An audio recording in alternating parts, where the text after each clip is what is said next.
Friends మన చిన్ని బాల్కనీలో చాలా మొక్కలు పెంచాము. కూరగాయలు పెంచాము. చిక్కుళ్ళని, క్యారెట్స్ అని, ఆలు అని, టొమాటోలని, వంకాయలని ఇవన్నీ పెంచాం కదా. కానీ కొన్ని ఎలాంటి ప్లాంట్స్ పెంచామంటే సీడ్స్ వచ్చే ప్లాంట్స్, అంటే దాని అవుట్కమ్ ఏంటంటే సీడ్స్ అన్నమాట.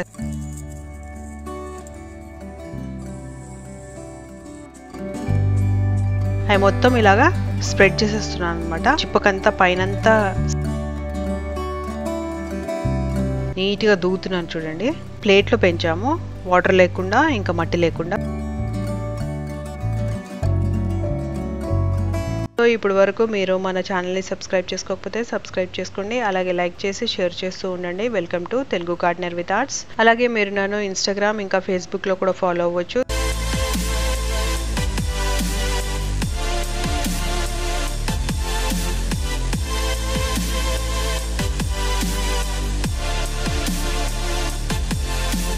ఫ్రెండ్స్ మనము మన చిన్ని బాల్కనీలో చాలా సీడ్స్ పెంచాము. సీడ్స్ అంటే ఇప్పుడు ఆవాలు అలాంటివి చాలా పెంచాము. సో దాంట్లో కొత్త పంట పండించాము. ఈ చెట్టుకి అందమైన పూలు వైలెట్ కలర్లో వస్తాయి అన్నమాట. చాలా అందంగా ఉంటాయి ఫ్లవర్స్. ఆకులు వచ్చేసి ఇలా బ్రాడ్గా ఉంటాయి. ఆకుకూరల రూపంగా లేకపోతే మైక్రోగ్రీన్స్ రూపంగా మనం తిన్నాం అనమాట. ఇది చియా సీడ్స్ అండి. చియా సీడ్స్ పెంచాను అనమాట. చియా సీడ్స్ చాలా ఈజీగా గ్రో అయ్యాయి. చియా సీడ్స్ వేసిన తర్వాత మైక్రోగ్రీన్స్కి వాడేసాము. ఏదో ఒక్క ప్లాంట్ పెద్దగా అయింది. ఆ ప్లాంట్ పెద్దగా అయిన తర్వాత దీనికి ఇన్ని ఫ్లవర్స్ వచ్చాయి. ఫ్లవర్స్ చాలా బ్యూటిఫుల్ ఫ్లవర్స్ అనమాట. వైలెట్ కలర్ ఫ్లవర్స్ వచ్చాయి. తర్వాత దానికి సీడ్ పాడ్స్ వచ్చాయి. ఒక 6-7 సీడ్ పాడ్స్ వచ్చాయి. అవి ఉంటాయో ఉండవో అనుకున్నాను, బట్ ఎండిపోయాయి. సంహౌ అది కట్ చేశాను. కట్ చేసిన తర్వాత సీడ్స్ తీస్తే ఇన్ని సీడ్స్ వచ్చాయి. నాకే ఆశ్చర్యం వేస్తుంది అసలు.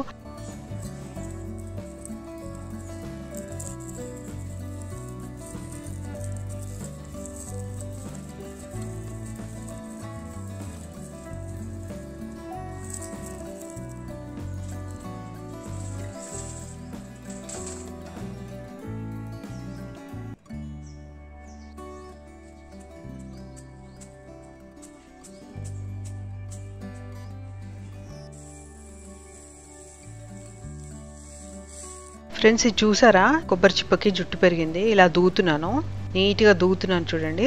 మట్టి లేకుండా, వాటర్ లేకుండా పెంచాను. సో బాగానే పెరిగింది.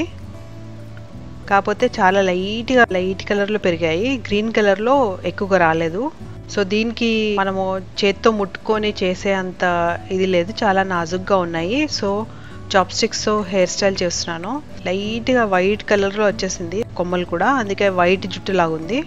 సో ఇవి ఎలా పెంచామంటే, ఒకటేమో ప్లేట్లో పెంచాము, వాటర్ లేకుండా ఇంకా మట్టి లేకుండా. సాసర్లో పెంచుతున్నాము. సాసర్ అంటే ఒక చిన్న పేపర్లో ప్లేట్లో పెడుతున్నాము. ఇంకొకటి ఏంటంటే ఈ కొబ్బరి చిప్ప మీద డైరెక్ట్గా పెంచుతున్నాము. సో ఆల్రెడీ నేను మట్టిలో పెంచిన తర్వాత సీడ్స్ కూడా వచ్చాయి. డ్రై సీడ్స్ కూడా కలెక్ట్ చేశాను. అవే సీడ్స్ దీంట్లో వాడుతున్నాను. సో ఫస్ట్ ఏం చేశానంటే, మన చియా సీడ్స్ మనము హార్వెస్ట్ చేసాం కదా, ఆ హార్వెస్ట్ చేసిన సీడ్స్ నీళ్ళల్లో వేసేసి నానబెట్టేసాను నైట్ అంతా నానబెట్టేసిన తర్వాత ఒక జల్లీలో కానీ దేంట్లోనే వేసేస్తే నీళ్ళన్నీ పోతాయి. దాని తర్వాత మనము ఈ కొబ్బరి చిప్పలు తీసుకోవాలి. ఈ చిప్పలకి వెనక పీచు లేకుండా ఉంది చూడండి. ఒకటే కోకోనట్ కానీ పీచు లేకుండా ఉంది. దీనిపైన ఇలాగా టోపీలాగా పెట్టాను. పెట్టిన తర్వాత దీనిపైన ఆల్రెడీ మనము సీడ్స్ తీసాం కదా, అవి మొత్తం ఇలాగా స్ప్రెడ్ చేసేస్తున్నాను అనమాట. చిప్పకంతా పైనంతా స్ప్రెడ్ చేసేస్తే దానికి ఏమి పెట్టలేదండి, మట్టి గిట్టి ఏం పెట్టలేదు. షెల్ని అంటే తడపలేదు కూడా, అలాగే డైరెక్ట్గా వేసాను. ఎందుకంటే చియా సీడ్స్కి అదంతా నానిన తర్వాత జిగురుగా ఉంటుంది అనమాట. సో అలా పెట్టేశాను. దీని తర్వాత ఏం చేయాలంటే, ఏం వాటర్ ఏమి వేయలేదు, వేయకుండా దానికి ఒక లిడ్ లాంటిది పెట్టాలి. నెక్స్ట్ డే ఇలాగ డ్రై అయిపోయింది, మొత్తం జిగురంతా డ్రై అయిపోయింది. అదే రోజు దాని మీద లిడ్ ఏం పెట్టలేదు, ఎందుకంటే బూజు వచ్చేస్తాదన్న భయంతో పెట్టలేదు. ఇలా వదిలేసాను. ఇలా ఆరిపోయింది అనమాట. ఆరిపోయిన తర్వాత ఒక 2 days అయిన తర్వాత ఇలాగ వైట్గా అయింది. అంటే చిన్న మొలకలు వస్తున్నాయి. ఇంకా అప్పటి నుంచి నేను దాని మీద ఒక చిన్న లిడ్ పెట్టాను. మన కర్డ్ ఇవి ఉంటాయి కదా, బకెట్స్, చిన్న సైజ్ బకెట్ ఒకటి పెట్టాను. సో ఇలాగా వచ్చాయన్నమాట. వైట్గా చిన్న మొలకలు వచ్చాయి. ఇవి చూడండి ఎంత బాగా వచ్చాయో. 3 to 4 days మొలకలు అనమాట. తర్వాత బాగా వచ్చేసింది, అది మొలకలు బాగా వచ్చేసాయి. లాస్ట్కి చాలా పెరిగిపోయి సైడ్కి కూడా పడిపోతూ ఉన్నాయన్నమాట. ఇంకా అప్పటి నుంచి నేను ఇంకా దాన్ని హెయిర్ స్టైల్ చేయాలని అనుకున్నాను ఏదో ఒకటి.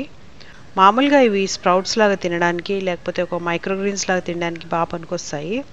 సో ఎక్స్ట్రా ఏదైనా ఉంటే దానికి కింద కట్ చేయడం స్టార్ట్ చేశాను. యాక్చువల్గా నేను అనుకుంది ఒక ఫుల్ కంప్లీట్గా జుట్టులాగా చేద్దాం అనుకున్నాను, కానీ అది అంత బాగా ఫుల్గా రాలేదు. బట్ సమ్హౌ ఒక షేప్కి అయితే వచ్చింది, అనుకున్నట్టుగా పెరిగాయి. అవన్నీ ఎక్కువగా వేసుకోవాలన్నమాట చియా సీడ్స్, సో బాగా వస్తాయి. సో ఇది ఒక చిన్న ఎక్స్పెరిమెంట్ అనమాట. మన ఇంట్లో ఉన్న వస్తువులతో కొత్త కొత్త రకమైన ఎక్స్పెరిమెంట్ చేసుకొని మనం మైక్రోగ్రీన్స్ పెంచుకోవడానికి. సో ఇలా కూడా పెంచాము. ఇంకా దీని తర్వాత ఇవి తీసేసి నార్మల్గా మైక్రోగ్రీన్స్ లాగా వాడేసుకోవటమే. ఇంకెక్కువ రోజులు ఇంకెక్కువ రాదు, ఇది ఇంతే వస్తుంది. ఎందుకంటే డ్రై అయిపోతుంది, మనం ఏమి వెయ్యలేం కదా, అంటే దానికి మినరల్స్ అవన్నీ రావు కదా, ఓన్లీ వాటర్ లేకపోతే ఏదైనా సొల్యూషన్లో ఏదైనా కలిపి వేస్తూ ఉండాలి. సో ఇప్పటికైతే చాలా పెద్దగా అయిపోయాయి కాబట్టి నేను ఇంకా తీసేద్దాం అనుకుంటున్నాను. తర్వాత అలాగే ఈ ప్లేట్లో వాటర్ లేకుండా మట్టి లేకుండా కూడా పెంచుతున్నాము చెట్లు. ఇది ఇంకా పెరుగుతుంది, ఇది బాగానే పెరుగుతుంది. అవి కూడా వాడుకోవచ్చు, మామూలుగా మనం మైక్రోగ్రీన్స్ లాగా సలాడ్లో వాడుకోవచ్చు. సో ఇలాగా మనము మట్టి లేకుండా నీళ్ళు లేకుండా కూడా పెంచుకోవచ్చు అన్నమాట మొలకలు.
సో హోప్ ఈ కొత్త రకం పంట, కొత్త రకంగా ప్రాపగేషన్ మీ అందరికీ నచ్చింది అనుకుంటాను. ఒకవేళ నచ్చితే లైక్ చేయండి, షేర్ చేయండి, సబ్స్క్రైబ్ చేయండి. Thank you so much for watching the video.